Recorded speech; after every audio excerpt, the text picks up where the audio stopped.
Whatever you want, homeboy. I like grid because then you can see the whole background. You know, which one's a grid? Do you know like those snails that clean the aquarium tanks? The grid. She was on my windshield, man, and she was slipping down. I like this one because we can see the full picture. Gynecological to be sexy. Oh, welcome back to the Three Grandmas podcast, where that's the kind of thing where you see and it changes a man. Italian. Right? Am I crazy, or does it feel like it's been ages since we've actually reviewed a movie? It's been 6 years. It's been fucking ages. Yeah. I think I'm hallucinating the whole thing. We're yapping about movies once again. This is Prag's pick this week. Ridley Scott.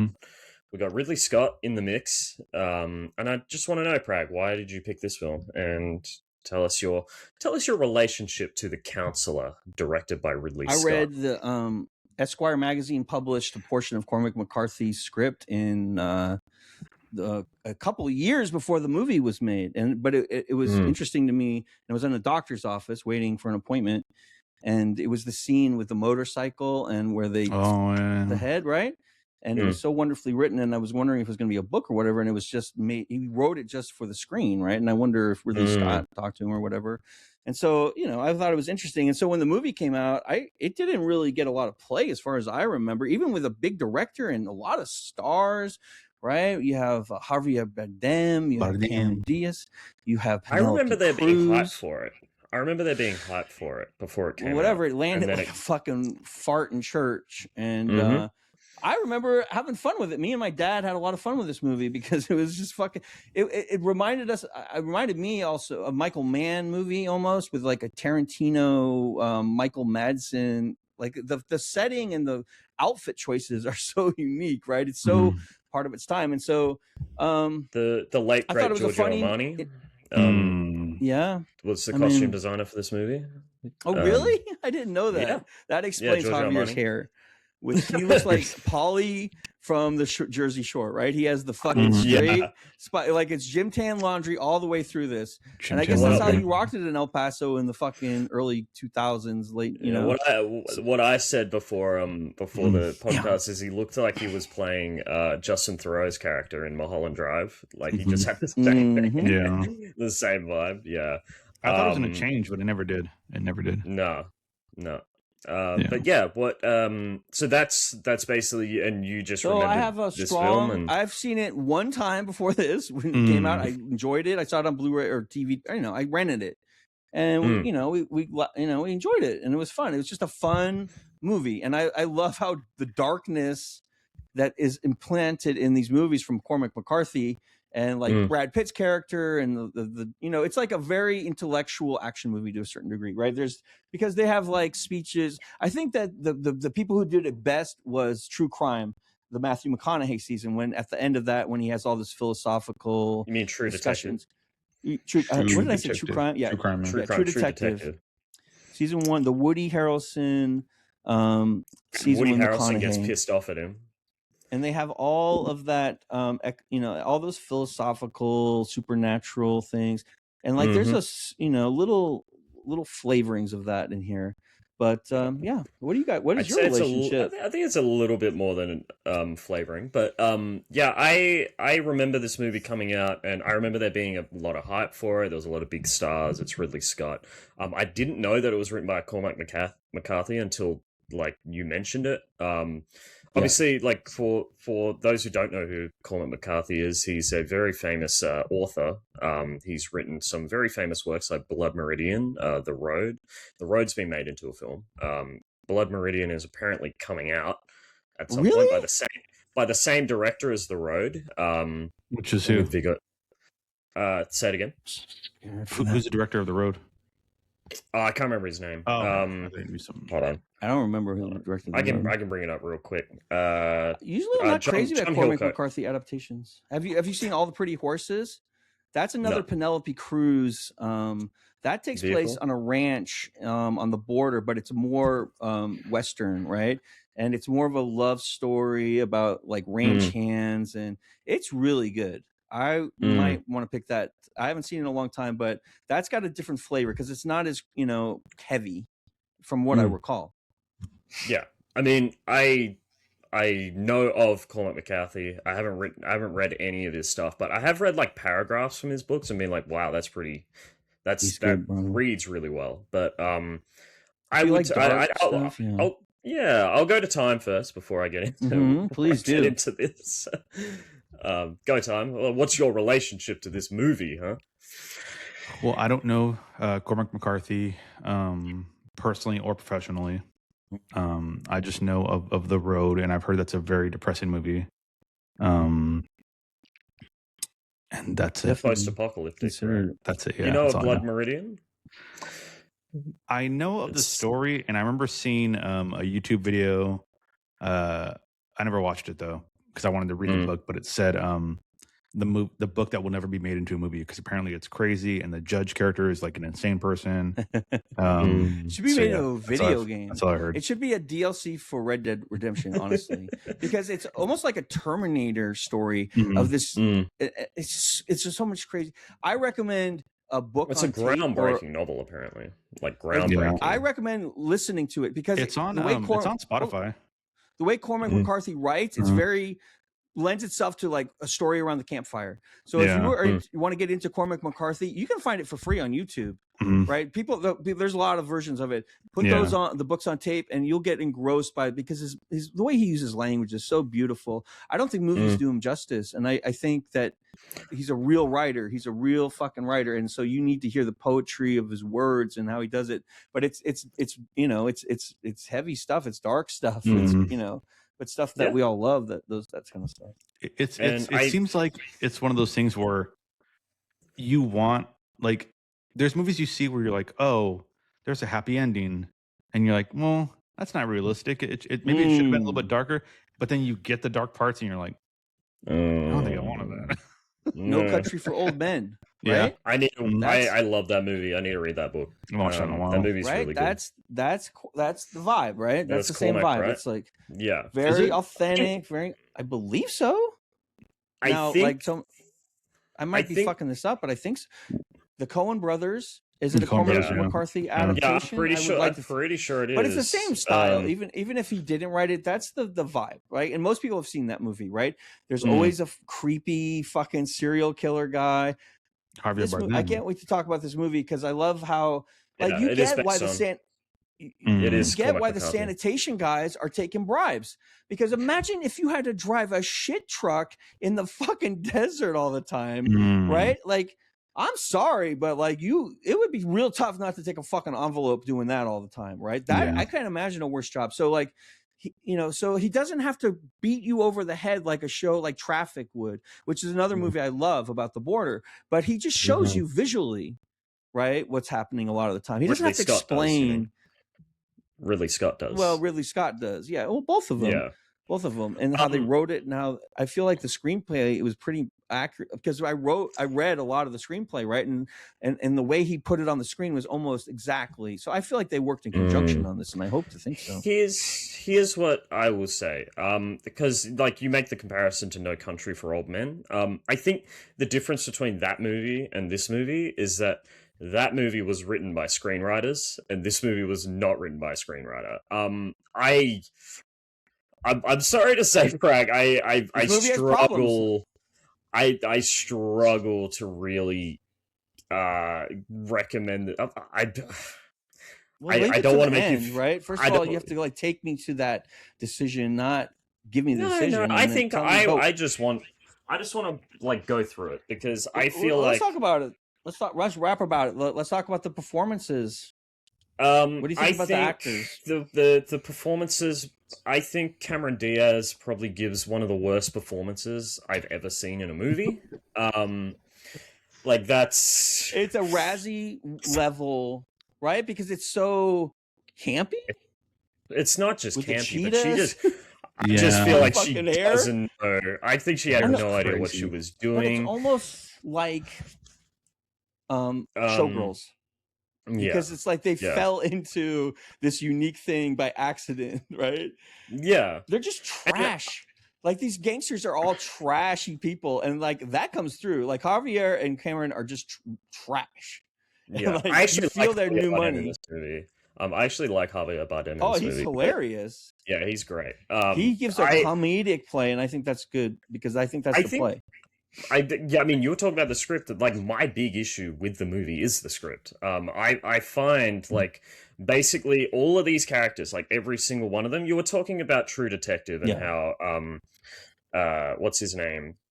Matthew McConaughey's character is always like, he's very philosophical, but that's like part of his character, right? Like, he's so beaten down by the world and like he's come to all of these conclusions, and Woody Harrelson just kind of doesn't get it, and he's like, he doesn't get where he's coming from at all, and that's kind of the conflict and clash. This movie felt like every single character in this movie was that character, but didn't really have a lot interesting to say. I'm sorry.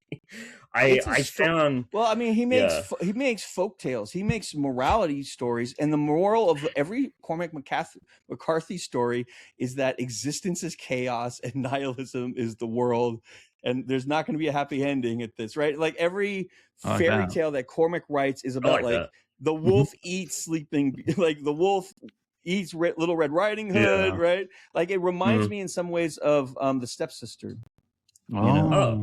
The ugly stepsister? The ugly stepsister, because it's like he's trying to tell stories with morals, right? Because Brad Pitt's giving speeches and they're all giving monologues, and the monologues are very Greek chorus. They're trying to like elicit value that each one has, but I just don't think at the end of the day, it's all based on, they're just saying, well, it's just the money, because that's what wins at the end, right? See, that's my problem, is like I feel like they're going through all of these metaphors and all of these analogies and all of this stuff to say something so simple. But he's a nihilist. But to say something so simple is my problem. Is like I feel like the guy at the end. No, the guy at the end, you know, he's talking to the cartel leader, right? He's on the phone with him, and he goes on this like 6-7 minute monologue. Did you watch the extended version or the regular version? Extended version. I watched the extended version. Okay, that's where you fucked up. Because it's much worse than the regular cut.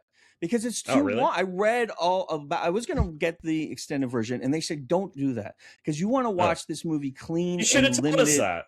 I tried to tell you. I told you that's the version I was going to watch, and you guys wanted to watch the extended cut, so I figured. Cameron Diaz's back. Huh? It looks like JC's scratching Cameron Diaz's back. Please don't touch Cameron, okay? She's had enough. Listen, that was the fuck up, man. And I would love for you guys to see the regular cut someday, because it's much trimmed down. It's 20 minutes better. The extended version is 20 minutes longer. Yeah, but there's 4 scenes that they add 7 minutes to, essentially. That's how the 20 minutes come from. Is that phone call scene included? Like the final phone call scene with the cartel leader, who again goes on another. Goes on, like the Brad Pitt scene. And I just want to shout out one thing: Brad Pitt's dress, his costume when they meet at the bar, when Fassbender and Brad Pitt meet. That's the sickest cowboy outfit I've ever seen in my fucking life. And who designed that? Giorgio Armani. And okay, now I get it. Now it makes sense to me why they were so like Italian flavored El Paso, because people don't dress like that. But I think they were trying to convey the neo-riche-ness of it. But like, I love his outfit in that. It looked comfortable and it looks sick. So you know, if anyone wants to check out a great a male outfit, that's a great one. Yeah, they just added a bunch of shit to it. They made everything more violent. They added some more gratuitous, like the beginning, the Penelope Cruz, Michael Fassbender opening. They made it much more crazy, graphic, and like it was unnecessary. And they ruined it because that was supposed to be romantic and playful, and they turned it into something. Because I hate the extended releases, man, because they just add a bunch of shit that there's a reason why they cut it. Right, but there's extended releases that are good. Like there are extended versions that are good. Like Kingdom of Heaven. Then sell it at the same price, man. If it was better, they would have placed it in the catalog. You know what I'm saying? That's my opinion. I think. I wish you had mentioned in the I wish you had mentioned that like people. I said I'm watching the regular version, and you guys said I'm going to watch the extended cut, and I said, well, I thought that's the one you wanted us to watch. Yeah, I thought that's the one you wanted us to watch. I didn't want to rain on your parade, but that's going to be okay because you saw the thing, and you're right about a lot of what you're saying. There are many flaws with this fucking crazy movie, right? Well, I think Cameron Diaz is terrible, and I want to, but like I want to mention Fassbender and Pitt and Cruise and all those. Specifically, I want to talk about that final sequence. Like I want to get back to that like phone call because it feels like he goes on this 7-minute monologue. Like it's long, just chatting to him on the phone. And the whole time I'm thinking he's saying the same thing over and over and over again, that actions have consequences and you just have to live in the world of the consequences that you're given, that you've created. The message is no matter how you bargain. No, that's not the message, JC. The message is the Jefe is telling him, you can come to me and I'm going to listen, but no matter what you say, this is going to end like this. Your wife is going to die. You're going to die. Okay, but like, and you did a way more succinct version. Listen to me. Listen with your ears, not with your mouth. Okay. Listen. Okay. He has to be polite to him because there's still a respect, because it is a business, and so he's like a judge where you're going to be found guilty of a crime no matter what, but they still have to have decorum, and that's what they're trying to. Display, but what you just said, that like that 20 seconds that you just said, that's decorum. That would have been fine, and then he could have hung up like that. I didn't need the 7 minutes to explain what you just said. Like I don't need the metaphors. I don't need the analogies. Art is, right? But that's not like Shakespeare could tell the story of Romeo and Juliet in 3 sentences too. But that's the whole point. No, you can't. No, absolutely not. No, Romeo and Juliet has way more going on. Like, okay, well, he doesn't have to use iambic pentameter. How about that? He could just state it more plainly, but he does certain things for a flourish. I think my problem is this film doesn't have any subtext, and the text that we have, the subtext is we're all going to die, and like it's a horrible, fucking chaotic universe, and if we go into outer space, we're going to be eaten by aliens. It's the same message in Alien. That's a Ridley Scott message. It's always the same. The corporatism, the money's going to win, and if you go up there, you're going to die. Right? He takes these hopeful things and these dream things, like, and then he says, you know, it's really bad, right? You know.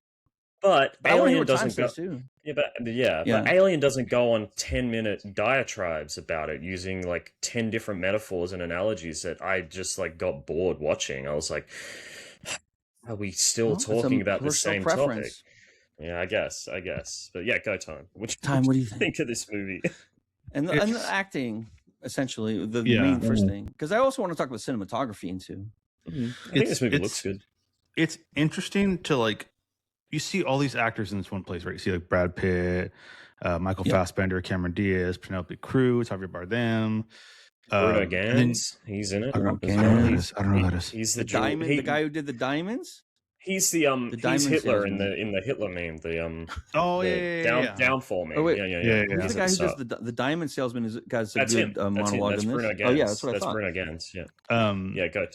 You have all these guys. You have the guy that did that played Hank Schrader from Breaking Bad, John Leguizamo. He shows up for no reason. John Leguizamo was great in this. He was great. I liked his accent a lot. He had a great accent. For like one scene. Yeah. It was a good scene though. That doesn't matter, JC.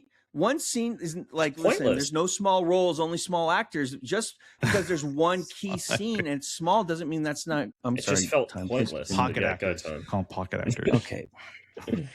Go time. Yeah, you have all these actors, and I think collectively they gave the worst performances of their career. I agree. I don't know if it's like it's so bad that it's so bad that it kind of falls into like what Pragpro said earlier, like the campy, because they're not all bad actors, but it's like I can't even. It's just weird. Give them the benefit of like camp because it's awful and like there's no direction. It's just weird. There's no meaning behind it. Michael Fassbender was awful. He like every time someone said something to him, he go, "What does that mean? What do you mean by that?" He's like, "What?" And he's like, "Jesus Christ!" Just how like are you the dumbest person in the room every time, and everyone's coming to you. And also, by the way, you get bonus points for saying counselor. The counselor, but they only said counselor, and they said it about 1,000 times. So this could have been the highest rated movie ever. They didn't say the. They never said the. No, they get points counselor every time they say it. I didn't realize that. Yeah. So Garfield the movie should have got like a 200. They didn't say Garfield the movie. They didn't say Garfield and Taylor 2. Maybe next time. Has to be the same. Oh, let's do that. Yeah, I just I couldn't get into this movie. I couldn't care about any of the characters. You know what this movie feels like to me? It feels like a Rockstar video game about like Grand Theft Auto El Paso, right? And like, yeah, like it's fucking weird, and like the scene is like very showgirls, and it's very campy, and like the cheetahs are fucking crazy, and then like I love when cheetahs. you see the hair. This movie gets points for having cheetahs. But yeah. Right. It's just weird, and like. But I do enjoy certain things. Like I like the setting is El Paso and not just LA or New York. I like the cinematography because it's beautiful in the desert. And I love, you know, the open feel of the space. And I love seeing the hotels and the locations. And I think the thing with the fucking neck is sick, bro. It's fucking. Yeah. Well, this description, yeah, it's great. This movie wasted my time, and I was upset by the end of it. It didn't respect my time. It wasted my time. I was actively hoping that this would turn to Grizzly Man because I would infinitely watch that one more than this. And this was like, yeah. I mean, I was watching it and I was like, when is it going to be? Like, I don't get what Ridley Scott was drawn to with this script. I don't get what Cormac McCarthy was drawn to writing this. Like, I'm just confused. Honestly, there were multiple scenes that went on way too long. Like the you saw the wrong version, and I should have. It didn't matter. Put my foot down. No, I don't think. It really does. It doesn't matter. Well, if you look at Rotten Tomatoes, the review for the extended cut is 55 and 85 for the regular version. So something happens. The scene at the very end when he's talking to the Hefe guy, whatever, it goes on too long. And the only good part of it was when he was like, it's such a good part, but then it gets undermined real quick when he goes, hey, if you could switch places with your wife, would you? And he's like, yes, I would. And then he's like, well, that's a nice thought.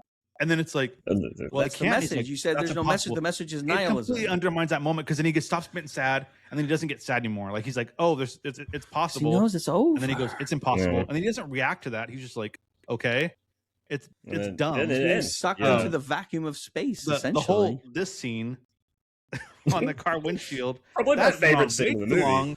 It's so probably my favorite scene. It's disgusting. It's funny. It's hilarious, but it's also gross as fuck. It's like, yeah, I totally agree. She looked back at me, and she wanted to see if I was watching her. What was she thinking I was going to do? Reading an email?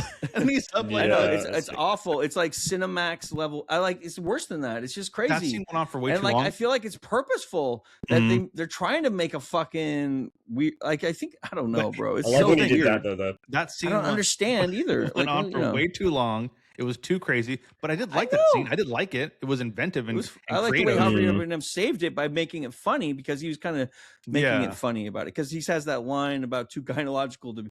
It was too gynecological to be sexy. And then the follow up to that scene, which I think is like, why would you tell your lawyer that story? Yeah, but why would you? You know what I'm saying? That's the thing. That's my favorite part. It's like I hear all you part in this movie. I'm not here to defend Stan the counselor in realism. That's what you're gonna get. This is not on my top movies, like my favorite movies. This was just like a movie I remembered that got like. There's people who love this movie. Like Tarantino's writing partner we talked about this movie for 35 minutes on a podcast one time. Like he wrote Pulp Fiction. So like there must be something he co-wrote. Are you talking about Julius Avery? Is that his name? He does Roger Avery. Yeah, Avery. Roger Avery, right? Roger Avery, yeah. Okay, so like there must be some redeeming qualities because like he seems to know how to write some good scripts. Yeah. He does all right. I think my issue is I write a little bit too. And I think I don't know. I don't take this movie that serious. I wasn't trying to like think this was going to be a good movie. I wanted to enjoy this movie, and I just never did. I think my problem mostly is I just try to have fun with it. I just try to have fun with it and laugh at it. Essentially, here's my thing, like because like Tarantino, I feel like with all of his dialogue and all of his scripts, like he bakes all of his scripts into like the drama of the scene and the dramatics. I feel like they're well crafted better. Scene. I think this didn't feel rewritten enough. It felt like Cormac is getting old at this point, and so he just like wrote two like versions or whatever. He didn't like edit it, or he didn't fucking like. I feel like Quentin Tarantino writes for 3 years. He's like working over every. That's how I feel, and that's why it's so sharp by the end. And there's a lot of, and like maybe like Cormac McCarthy and Ridley Scott do cocaine and drink scotch together and like they're in the trailer screaming at each other all night and they're like, no, we need more cheetahs, and like That's what I like. To me, it's like reminds me of the Harvey Keitel Madonna movie, which I can't recall, which is just like this movie. It's insane. It's like cocaine made a movie, and to me, I don't objectively think this is a good movie at all. But to me, it's like a fun movie to watch with people and shit. And like Mystery Science Theater 3000. I wish I had fun with this, but there is a setting. Maybe you weren't in a good mood or whatever. I don't know. I've been like that. I've had that. Listen, I've had that many times. Right, I'm not just not in the mood for any bullshit. And I was in the mood for some bullshit. There's moments that I like. Like I really like the whole sequence. Okay, what do you like? Where, like I like the sequence where he sets up the wire and decapitates the guy. Like I love. That's so sick. I love that subplot of they weren't cops, were they? They were who were they working? They were working for Cameron Diaz, right? Yeah.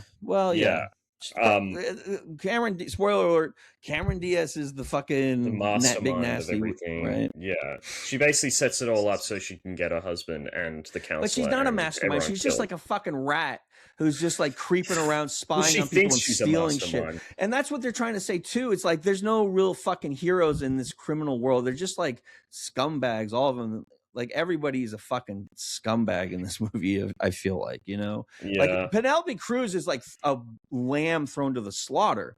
Like she never has any agency or chance in this movie. And that's something that Cormac McCarthy will do in a lot. And like, because like the audience probably expects Penelope Cruz to like almost get away or fight back or like have a chance when they get to the hideout and like, he just wants to say, no, she's deleted. Like she has no chance. It's going to be horrible for her. They're going to terrify her and they send him a DVD element. That's basically like her torture snuff film. I'm guessing like that's what the ending's all about. He's like that's his version of horror. Is IRL horror, so I want to say like there's two performances I actually do like in this movie. I do like Javier Bardem. I think he does a great job with what he's given, and I really like Rosie Perez, who I was really excited. I was really happy when she showed up in the movie. Whatever. That was like a nothing role, but Perdita did. I watched Perdita Durango recently, which is like Rosie Perez's star performance. Like I thought she was great in Dance with the Devil, and she's great in this movie I remember her Spike Lee, the first Spike Lee joint. Oh yeah, was it? Yeah. She's Got to Have It, right? Do the Right Thing? No, She's Got to Have It was the first movie, and it was Spike Lee and Rosie, and that was her debut. That's a fucking banger. I love Rosie Perez. She's the great. The first Spike Lee movie that he made as a student film is great. And I really like the actor that plays her son in that one scene when she's talking to the lady and she's like, nah, I'm buying it for me. The dog food. Both Do the Right Thing and the other one. I don't know. Please fact check me, chat. But you know which scene I'm talking about, Tom, where the lady's like, "You got a dog?" and he's like, I ain't got a dog. These are for me. And she's like, "What do you mean?" She's like, "You want to lose weight? Just pop a couple of two of these." I love him in that scene. I love that scene. But then he's not a character for the rest of the movie. I'm like, why? Like, why set him up like that and then just have him get decapitated? It's just like you see him in little bits and pieces, and it's like, oh, we're gonna follow this guy. There's something important to him, and it's just sometimes I couldn't even tell it was him. Sometimes I couldn't even tell it was him. I was like, oh, that's him, right? But why set him up and then not do anything with him? There's just like so much I'm confused about. Like the first like 30 minutes, I wasn't even sure what was happening. I didn't really understand that Michael Fassbender was like, what was actually his part in the drug deal? Do you guys know what his part was? The lawyer of what? Like, what do you mean? He's doing I thought he was going to pick it up. He's a money launderer. He's going over to fucking Amsterdam and they're trading diamonds, right? That's how you move money. Small. It seemed like objects. It seemed like the way they were talking about it is like the deal was coming up and he was going to have to do something. But then, but there was no explanation. Yeah, there was nothing. I don't disagree with you, JC. I am not going to disagree with you right now. But at the same time, I'm looking at Javier Bardem and Brad Pitt's costumes, and I'm smiling, and I don't care. Okay. And I know Cameron is having a bad performance, but she looks beautiful, and she's like crazy in this, and like I hate the fucking what they made her do in that fucking windshield scene, because all I can think is like, how filthy is a windshield? Like, you're driving any distance and all the filth is, and like, I don't know. I don't know why I like this, JC. I don't know, but it's not because I like it literally. No. For me, I don't know either. Go I Tom. don't love it. For me, Cameron Diaz's character is less of a mastermind and more of, she got the script and she knows what happens before everyone else does. She's just a tired That's what it seems whore like, yeah. who's tired of fucking rich men, and so she wants to make money and retire. I mean, that's essentially what her character's doing. Yeah. She's aging out. Like, in this movie, she's a little older than the other women who do what she does in society, and so she has to have an exit plan.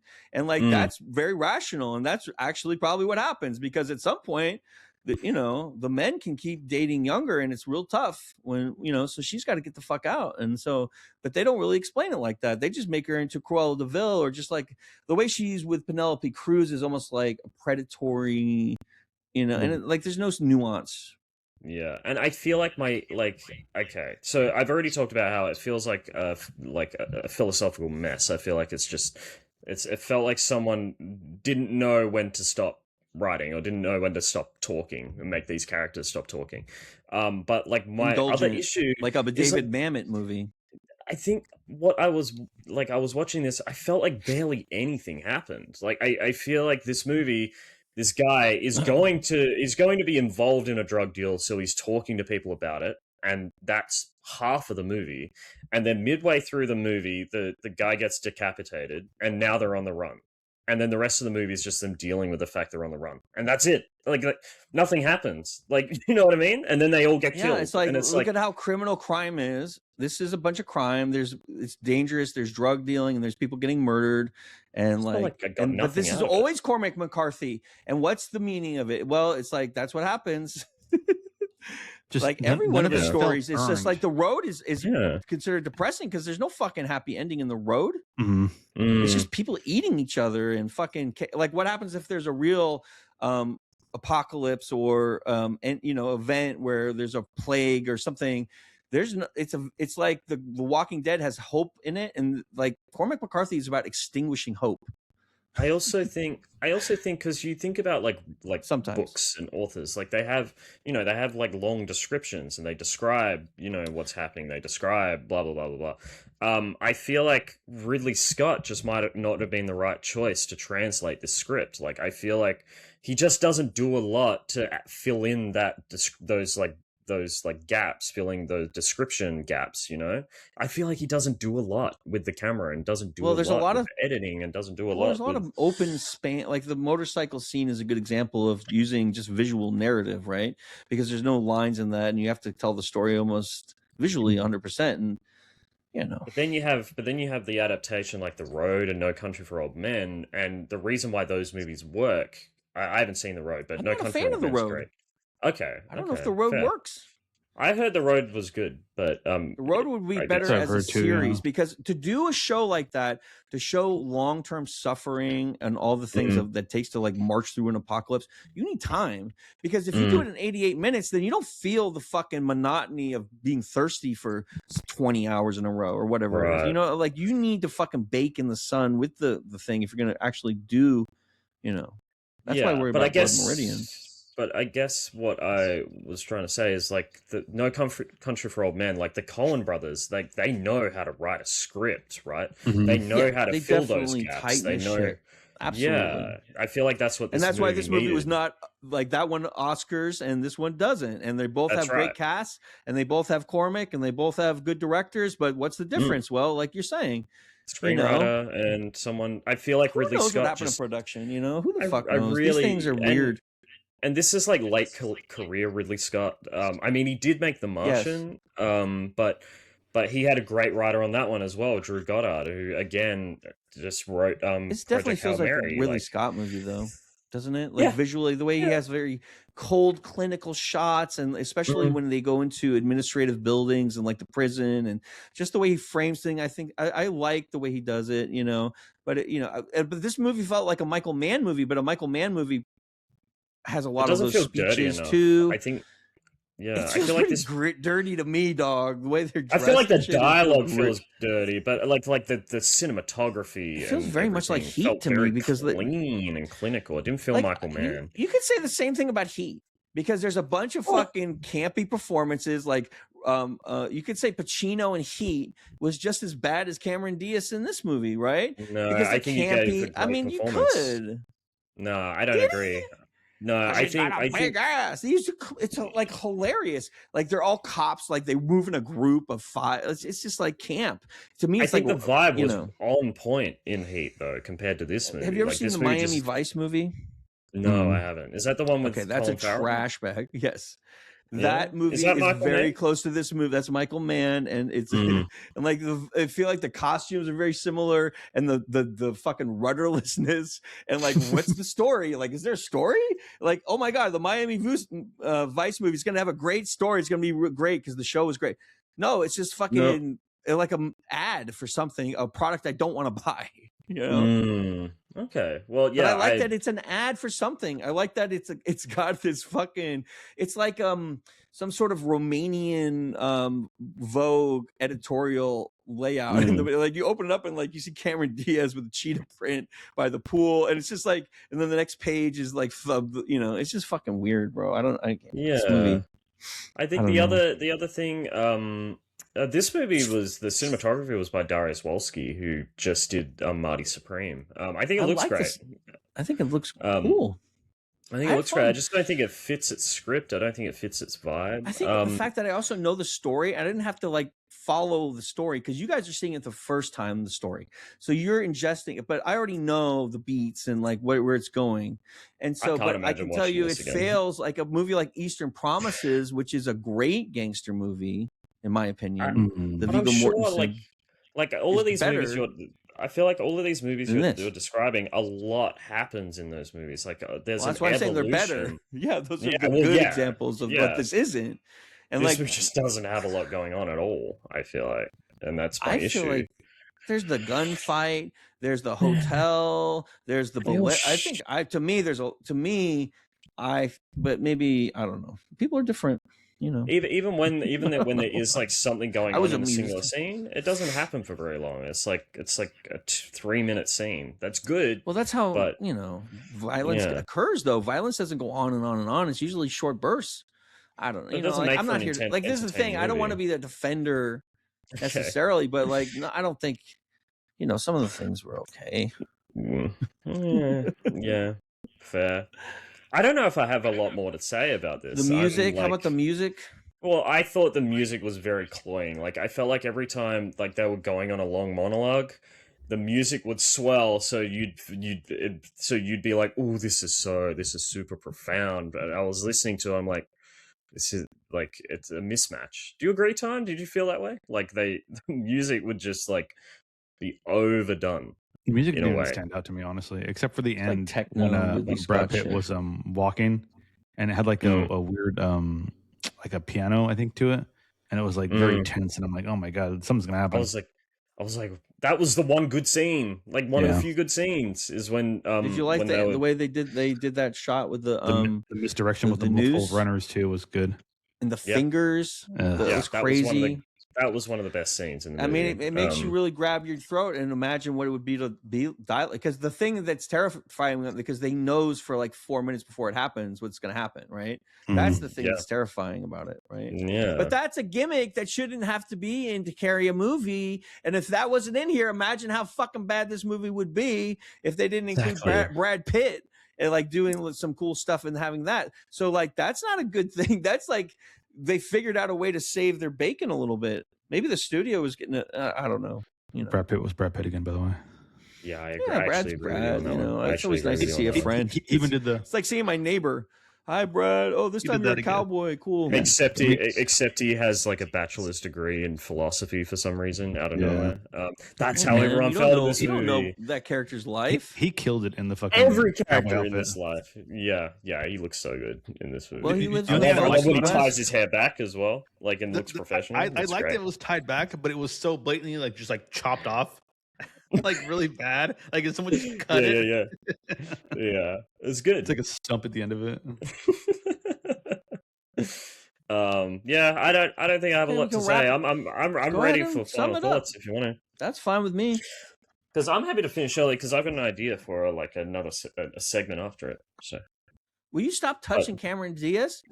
Because you keep touching her with your fingers, and now Did you you put your ask her arm that? on her, and Did you ask I her if you don't can touch think her? you. She Hey, asked to hey, be Cameron. touched like that. Can I touch your shoulder? No. She doesn't All want right, to be never mind. rude, so she's not going to say Never mind. anything. But she's getting the skeeves. I can see her eyes. She's getting freaked out. Can I pat her head? No, don't touch her face, her hair, and her makeup. Where's that hand going? I'm gonna put my hand in this. Where's it going? Oh, I don't She think. wears me like a I don't baby think Cameron Bjorn. Diaz would like that either. I don't think Cameron Diaz Oh, consented poor to you putting your hand there. But yeah, I'll go first. This is probably one of the worst movies that we've reviewed on this show for me.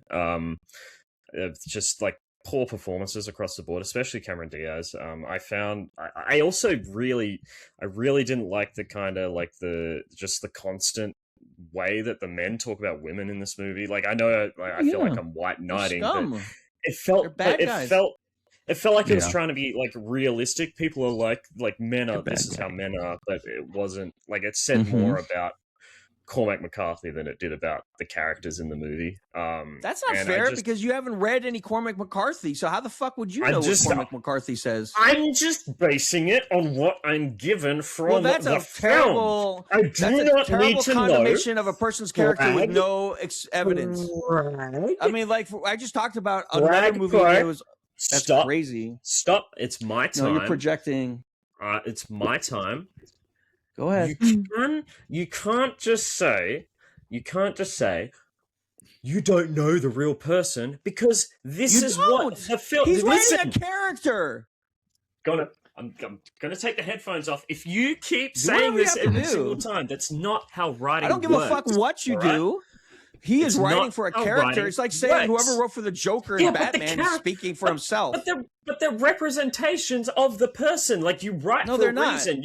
Yes, I they can are. promise you that. I write characters all the time that are not me. No. That's not what I'm saying. I'm saying he never mind. When you write characters like that, I'm not saying that he is misogynistic. I'm saying that he has a view on men or a view on men talking about women that is not congruent with the real world. I feel like it's completely unrealistic. And I think it says more about his view of men thinking about women. Not that he thinks that way, but rather the way that he sees men talking about women in the real world. And I think it's completely unrealistic. I don't think that's a summation based on very lack of evidence because he's got a large body of work and he writes many, many characters. And people for you to say that's how he sees how he's talking in one movie in one character in one scene. No, not one movie in one character. It's like 10 different characters in this movie. Every single one talks like that. Every single character talks like that. Javier Bardem. What? Michael. What do you mean? Like they're what? criminals, JC. They're bad guys. What are you talking about? And to say, that speaks to what his perception is, to me, is inaccurate in my view. What do you mean? When you write a movie, you're putting a perspective out. I've read a lot of text by Cormac McCarthy. That is not his perception of how men talk about women. Of course it does. It doesn't. Yes, it doesn't matter because it matters to me. It doesn't matter because it's just how this film comes across. It's how this film... To me, yes! That's how the film came across to me, because that's what the movie said, all right? I don't need to know what Cormac McCarthy's thoughts are on women or anything. I just take the text that I've got and I interpret it, and that's how I interpreted it. That's how it feels, and that's what I'm saying. I'm not saying definitively that Cormac McCarthy is a misogynist or anything like that. All I'm saying is the way the film comes across is like he doesn't really understand how misogyny works in the real world. Like that's how the film feels to me, okay? And that's what I got from it. All right? I'm not saying that I think it says more about his view while he was writing this particular script. All right? So I don't need to know any of that background context. Okay? It doesn't matter. It's just what the film did. Okay. I thought this movie was really bad. I think it's oh my god, why is it echoing now? Why am I echoing now? Why am I echoing now? It's coming from yours, Prag. It's coming from yours. I haven't done anything. It's I haven't coming from changed yours. anything. It's been the I don't know. same the whole time. I don't know what to tell you. It's coming anyway. No, it's gone. Yeah, It's I'm gonna. Brother, I'll get I 20 don't out of know. 100. I don't want to. I Ooh. don't want to have. I don't want to have this conversation again about you don't know what the author or what the director Okay, thinks. but if you say I've something I never disagree said- with, I'm going to say what I say. But I'm never saying that this is what the director thinks. I'm saying that's how the film comes Writer. across. Or writer. That's how the film comes across. It comes across that's Well, what, I'm glad how they you feel. clarified what you meant, because when you say something like it seems to say more about Cormac McCarthy than the character period, then the audience doesn't know quite what you're meaning. So I'm glad you got to clarify. The important part of that is it seems like. I don't say this is what Cormac McCarthy thinks. I say it seems like from the film. I'm glad And I feel like I make that completely clear.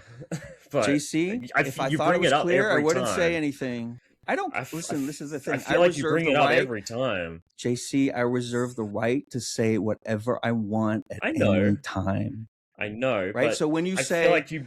"I am not having this conversation again," I promise you might. But you're putting words in my mouth that I'm not saying. No, because you are not. In my view, you are not illuminating your position. Fair. You were not, in my opinion. People in the audience might be confused by what you're saying, and I'm glad you got to clarify. And good criticism of your remarks allowed you to do that. That's not a criticism. But I'm not going to do this every time. But I'm not going to do this every time, because then we're going to go on 15-minute diatribe. So you want me to ignore when you say something I disagree understand with? What I'm saying. Because you just said it seems like, and seems like is exactly what it means. No, because you're not clear. Because I didn't understand what you're saying, 100%. but now I still disagree with you. But this is the problem, JC. I still fundamentally disagree with that opinion. Why? Because I know that's not how writing works. I don't. It is 100% how writing works. That's 100% when you how say writing works. It says more about Cormac McCarthy than the criminal character he's writing about. That's very offensive.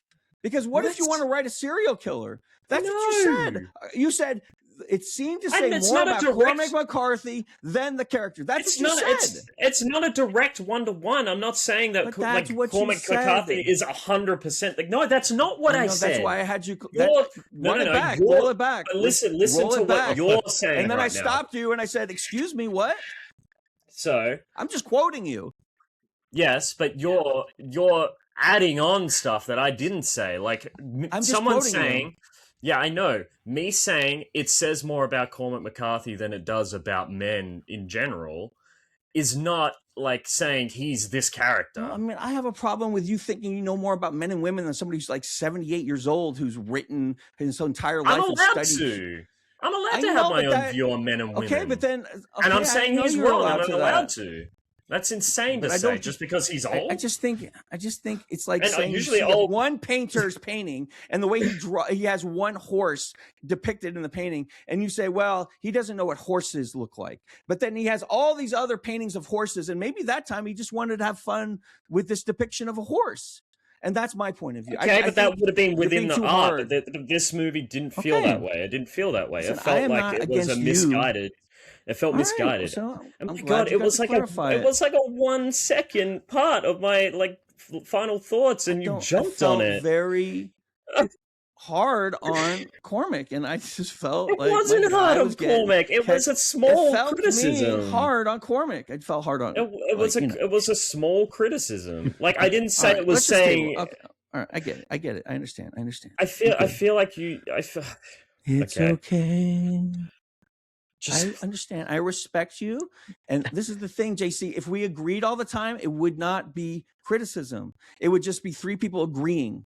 So let's be okay disagreeing. You bring up the same thing every time, and I feel like you misunderstand every time. And like if somebody says something, like this is the thing. If I disagree with something in the past, I'm going to be consistent, and I'm going to continue to. I feel like I explain it to you every time. I feel like I explain it to you every time. I know. And then we come to a point where we go, okay, we're okay. But then we're not again the next time. You know what I mean? You have to persuade me. You sounded persuaded, and then you're not again. Persuaded. No, because at some point we have to allow time to give his final sum. You keep going. Because we have a 90-second. See, the Baki summary video is ruined because we had 90 seconds. I'm not doing those anymore. Not until I'm just I'm not teasing doing you, those anymore. JC. JC, it's a movie show about movies and opinions. It's okay. We're going to disagree. Like there are things we disagree about. If we folks, disagree. Everyone in the audience, Time disagrees with me about things. I agree with JC. You know, I disagree with both of them. They disagree with me. And like we have to live in a world where that's okay. And so we're going to be okay. And this is okay. Go ahead. I know, but you think I don't understand you and you're misunderstood. Yes. I do. I feel like you always take the extreme of what I'm saying. If I say something like, do that.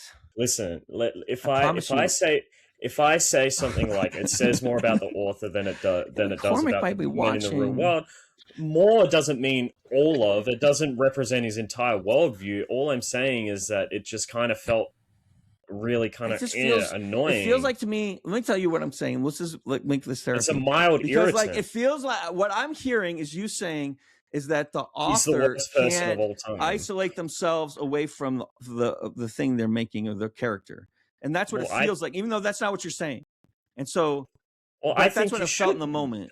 Well, I think you shouldn't isolate yourself from characters in your writing. How do you write a bad, really villainous character that has nothing to do with how you are, but you want to make a good story, and you need the opposite? Like, how do you write that character? I still that comes from you because you take inspiration. You work with inspiration. You work with all of vile characters that I know. Like, I can imagine a bad person. That doesn't mean that's me or that's what I believe the world is.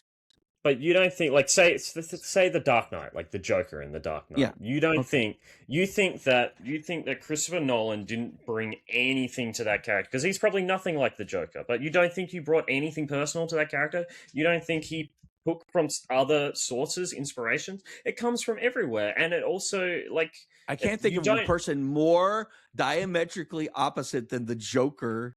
As portrayed in The Dark Knight as Christopher Nolan. Yeah, but that's because he has the imagination to write a villain. That doesn't mean that's me. But when you write a story, like there's a reason why you write the characters that way because it feels like you're indicting the author with the character's crimes, though. Because it's a crime to be misogynistic. It's not. I mean, not a crime. It's bad, right? And so when you say that about Cormac, I feel like you're saying, I'm not saying. Well, that's just the way he is. That's just how he is, right? Okay, no. Well, that's why I'm glad you. All I'm saying is, I feel like in this particular piece of art, what he was saying was a little bit misguided, and he's probably better in other works. Okay, lots of people are. You know, M. Night Shyamalan makes The Sixth Sense, which is fantastic, and then he makes fucking. Coming in. JC, would you like to read the comments because there's we have to read a statement. I'll read it. Okay. I have to read it. McCarthy reports of service regarding his relationship with a 16-year-old girl, Augusta Britt, in the 70s, drawing criticism for taking advantage of power imbalances, particularly when revisited in recent years. Some critics argue his female characters are one-dimensional or the violence against them is excessive, feeding into a macho literary I'm so glad I'm vindicated, but all I was saying is it came from this film. I haven't read anything else of Cormac McCarthy. You haven't been vindicated. I have to look at all the material. God damn it, Flame. God damn it. Okay, so Flame is taking Flame. That's literally said. It looks like his writing reflects his worldview. That's what all writing is. Like writing is reflecting your own worldview. Okay. That's why you create things. That's why you write a film. Okay. That's what a film is. Give me your summary and then I'll give you my summary. And that's what writing is. I just want to point out a funny movie. Communication. I just want to point out a funny thing that happened before the podcast went live. Oh my god! Flame has a walk-in treadmill behind me, and it's really close to my chair. So I got to move it. I'm gonna hit it, whatever. So I pick it up and I move it just to the side. It's not very heavy. And she goes, "It has wheels, And I go, "You know what else has wheels?" And I flipped her off like that. And she looked. She walked out of the room. She looked back at it, and her response was, "That doesn't have wheels either. That's stupid." And I was like, "Fucking cooked her. Cooked him. I should say. Fucking cooked him. Damn it. She's right. Cooked him."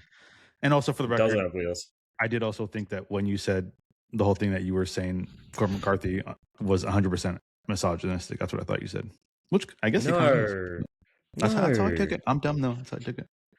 I Go ahead. said like, yeah, okay. We're Go. past it. Let's go ahead and sum up.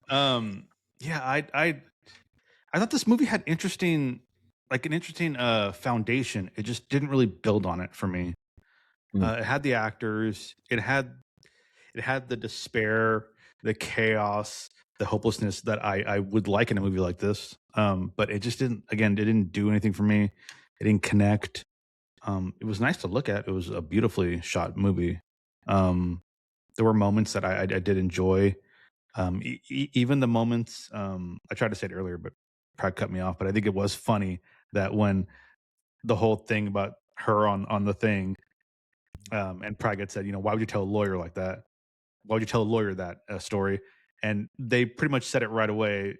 Michael Fassbender goes, "Why would you tell me that?" Right. The annoying, yeah. I'd tell to somebody. Yeah. It's, so yeah, I wanted to like this movie. I really did. I really wanted to like everybody in this movie. I thought it was going to be, oh, this is justifiably hated and it's fucking a banger. But yeah, I couldn't. Mummy Dearest Part 2. Yeah, it didn't connect with me, and I'm upset about that. So I'm going to give it a 30 out of 100. So. Okay. This is not a good movie. Cormac McCarthy. I have to do more. He might be a very bad man. I don't think it matters. I liked. But yeah, okay. I reserve the remainder of the balance of my time. I enjoyed the cinematography. I thought some of the costumes were fun. I enjoyed some of the antics of the characters. I enjoyed Javier Bardem's comedic take. I thought it was kind of campy. And this is not a movie I would recommend to anyone unless it's a movie you want to razz. It's a razz. It's a movie like say you're having some cocktails and like you want to put on a shit movie to just like where no one's gonna get mad because you're talking during it because it's a shit movie and like probably what you're saying is more interesting than what's happening on the screen, right? And like there's weird visual. Like this movie is a movie that I would like to put on as a background without any dialogue, just like the visuals, right? And the aesthetics. And to me, it was just a weird movie that had been in the back of my brain since I saw what year did this movie come out? 2013. 2013. Okay, yeah. so the last time I saw this movie was in 2013. I heard Roger Avery yap about it. I'm like, really?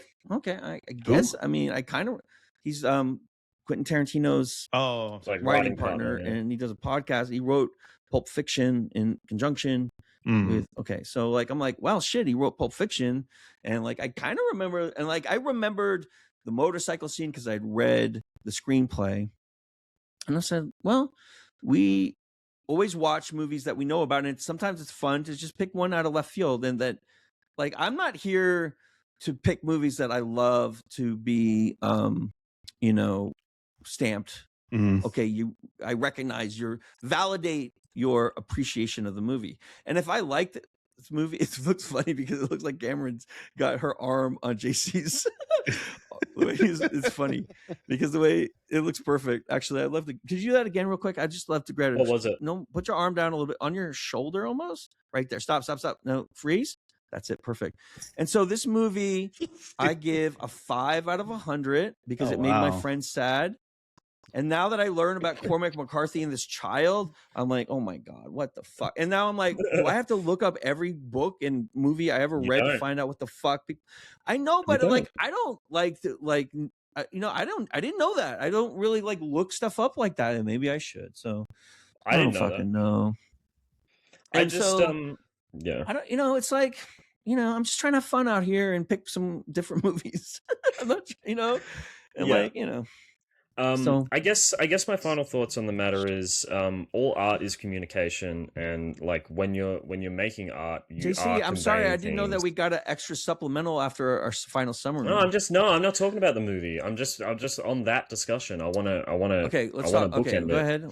I'm sorry, go ahead. And I'd say all art is like communication, and so when you're writing a screenplay and you're writing characters and you're conveying themes that obviously you believe in, otherwise why would you write it? No, and I don't think yes. I write about things all the time I don't believe in. because I'm writing from the perspective of other characters, other points of view in the world, just like the Greeks did. Do you understand how the Greeks in the sophistry worked? They wrote all of their things from the perspective of multiple avenues that they didn't agree with in order to. There's always an underlying point to why you're doing that. There is an underlying point to this movie, though, and I think that's what you're missing, and it's concurrent. It's nihilism. What I'm saying is my underlying point. I think the underlying part of the underlying point is a little bit of misogyny, which I don't like, or a view of the way that men speak about women, or the way that men see women that I don't think is true. I agree with you. These characters are misogynistic. The Cameron Diaz is also like that, and I think it's. Like, but sometimes I wonder, that's how they're writing the character. That doesn't. So, like, if I'm making, like, he's trying to make these people nouveau riche, like they're working class thieves that essentially ascend to this higher level, and they still have some broken cultural perspectives. And so it would be weird to write these people as highly educated, because they're not. And highly educated people have more refined ethics. And I think that sometimes you have to write like that. But there's like I feel like there's an underlying subtext of like unconscious probably that this is just the way the world is, and it's. Was he born in 1940? You know what I'm saying? That's what I mean. I don't know his life. What did he do? Like, he probably fucking rode the rails or some shit. That doesn't make for a good movie. It doesn't make me go, ooh, did I say it was a good movie? I gave it a worse review than you did. But you're criticizing my criticism. So you must not agree with it. No. Can I just reiterate? I was not criticizing your criticism. I wanted you to speak more on it, and so I could learn more about your position. I love all of our different positions. I want to learn more about how you guys come to that. I am not here to fucking condemn your position, but I will say, you test me on my views, and I'm trying to help you illuminate your position with more light. I'm not trying to like condemn you or embarrass you or belittle you or the position at all. Well, I was doing my final thoughts, and it just felt like you zeroed in on that one point. But that's okay. I got triggered. I apologize for that. It was a small irritant that I had with the film. Like, I didn't think it was a huge like. It wasn't my intention to say anything, but like sometimes I just have like a reflex. It for ages. Like, and JC, anyway, humans are very complicated, and I try to do the best I can. And like sometimes, like it's actually good for a criticism show because most of the review was pretty fucking boring and flat. And we actually had a good review by the end because we actually had a discussion. So I'm glad that I said something. But I feel like we've been over that discussion before. So it's like it's. And unfortunately, I have not been persuaded enough in that time frame. But now I have more illumination. I think. When I say something, hold on. I just want to say if I say something that's basically like when I'm talking about a creative or I'm talking about like this says more about like this person, I'm not like it's not an indictment of them as a whole. It's just how they feel about a certain thing when making this particular project. Like that's because we're talking about this movie. We're not talking about Cormac McCarthy's whole career. There's a lot of artists that are exactly like that. They're siphons. Oh my god! Yeah, there's a lot of some from the Oscars.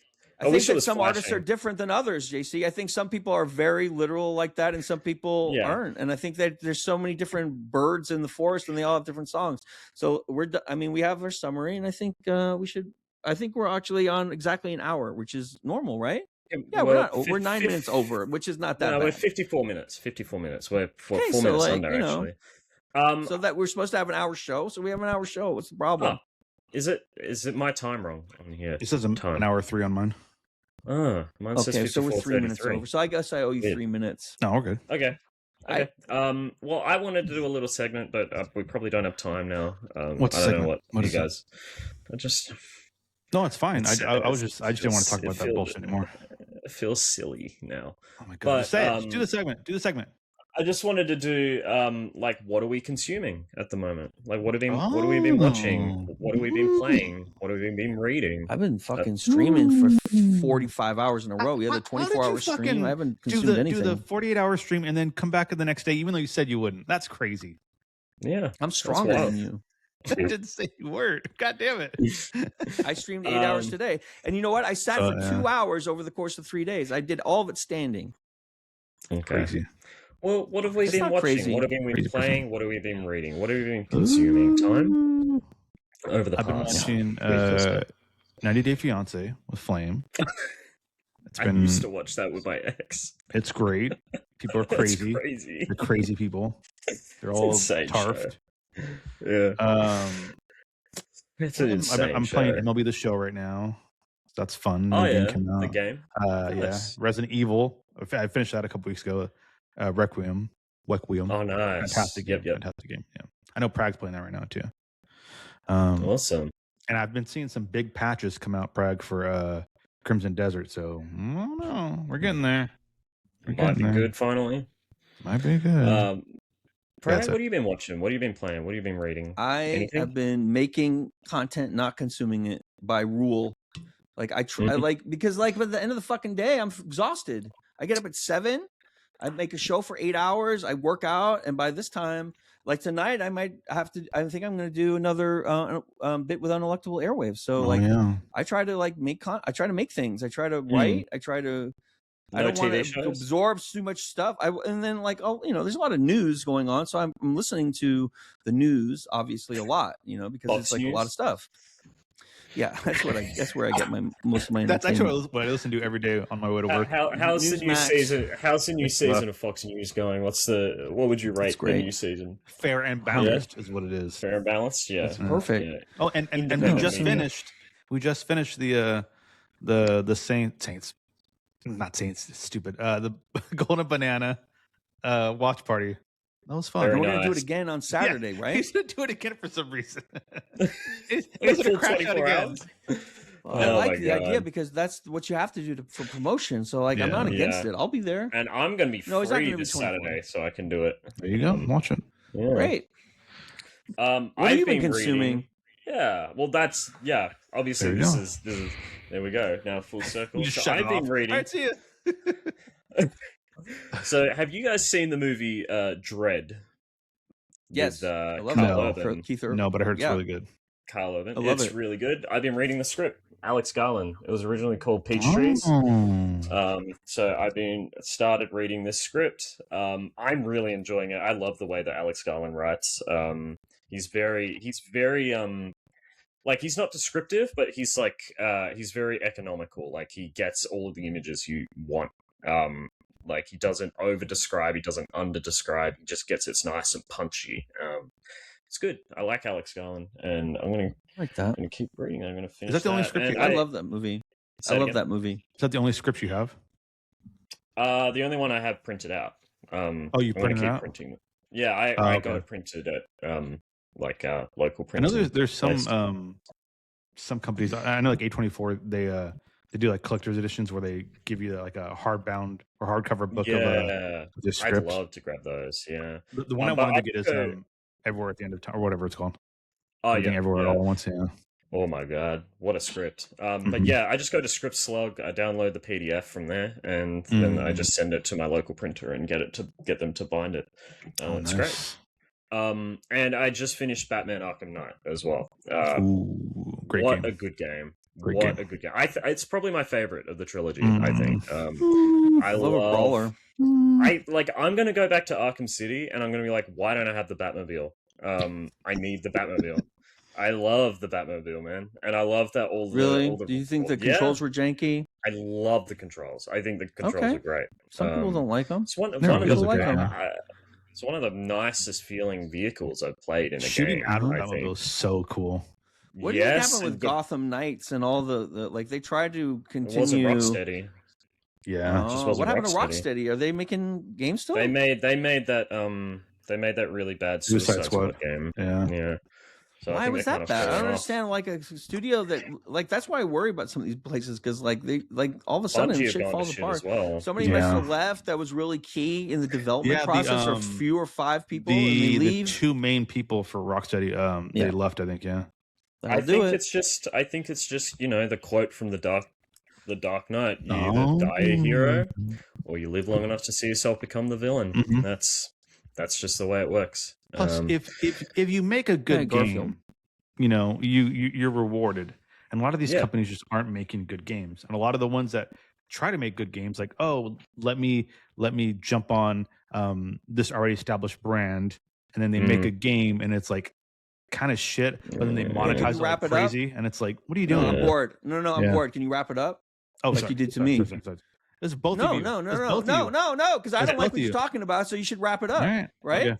All right. I like that. I hate that Teasing. I hate the news about the Disco Elysium team and What's how the that's news? kind of What fallen was that apart. one? Like they're What so happened? Disco Elysium came out, one of the best games. Like their They didn't studio share all the is- revenue evenly. Well, something they're just falling apart. They're all butting heads. Like 3 of the developers have moved elsewhere, and it's like it's a mess. So it's sad.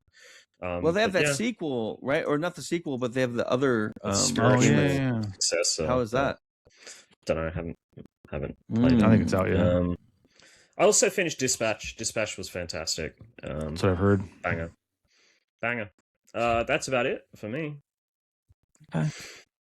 Sometimes And someday I I'll finished Twin again. Peaks as well. I finished Twin Peaks. Ooh. What as is well. what is on our docket season. for the next? Yeah, film? what's next week, Tom? You got 2. You got 2 in a We row. got 2. Double picks. Yeah. So let's Look at go my to pen. Brave the Cinema first. So for Brave the Cinema, we obviously have to make it within the year. Mhm. And I said, no, we're not going to do that. I'm picking a movie that just came out today, fresh off whatever theatrical run it had, and it right on to on demand right now. Oh, okay. And it's called Redux. What? You heard of it? Redux? I've not heard of this. Redux. Okay. Redux. Redux. Yeah. REDUX. Yes, twice. Yeah. Okay. It came heard out of it. on streaming. It came out for like to rent, whatever. Today. Okay. I will not So- look it up. I'll just watch it. Yeah, I love that. I read the Do we synopsis know for it, anything and I was about like, I'm hooked. I'm hooked immediately. Okay. Don't tell me anything. Yeah, don't. Yeah, All right, I what's would the next advise one? against it. Yeah, and that's it. And then excited. for Saturday, Nothing about I movies. figured we need to honor a recent director who may have won his first Oscar. And we're gonna watch his first movie. Is it Paul Thomas We're Anderson? watching Resident Evil by Paul Anderson. 2002's That's Paul Anderson. not Really? Same person. Okay. Same exact person. That's what we're watching. Paul Same Thomas exact Anderson. person. He's It's the got guy such a crazy career. who just What won year is that? the Oscar. 2002. 2000. And Okay. the one of the best games to come out recently. Yeah. It Gonna is. get 'em I both. started playing it. Gonna It get is 'em a both. banger, and I can't wait to play more. Yes. Okay, I watched this for the first time recently already, so Did you? Oh, you gotta watch it again. yes. I All right. haven't seen it since like 2005. You could have rigged Event Horizon. Okay. No, We'll do it. I'm good. Resident Evil. Let's go. Yes. I like that. I like Nice. both of those choices. I haven't even heard of Redux, so let's go. Yeah. Is that I'm excited for that. is that like for when you have heartburn, you get one of those Redux pills, Redux, and it's yeah. like Oh yeah. From the makers Yeah, of yeah, Tums. Yeah. it's got the nice Makers of raspberry Tums? mint flavor Yeah. that I like. I like Yeah. that it's a berry flavors because I don't always like mint when I'm sick. That's It's too much. hilarious. It's too cloying. Mint. All right. Well, All right, it's I'll time to see you salute. next week. I love you, Prag. I love you, Time. I love you too. Have a great week. Yep. Bye, everybody. And Bye. I'll see you on Friday.